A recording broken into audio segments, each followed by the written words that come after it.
how you can install OTT Navigator on your Firestick or Android device. In this video, I'll show exactly how you can do it. So let's get started. First, go to the home screen on your Firestick or Android TV. Look for the search icon and click on it. Type in Downloader and select the app that shows up. Click Download or Get to install it. Once Downloader is installed, go back to the home screen and open Settings. Then select My Fire TV or device, depending on your version. Next, choose Developer Options. In there, find Install Unknown Apps and turn it on for the Downloader app. Now open the Downloader app. You'll see a place to enter a URL or code. Click on it and type in the code 25931. Then press Go. This will take you to a page where you can download an app store called Aptoide TV. Scroll down until you see Aptoide TV and click Download. After it downloads, click Install.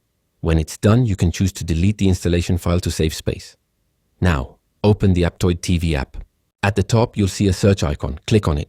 Type in OTT Navigator and select it from the list. Click Install and wait for it to finish. Once it's done, click Open to launch the app.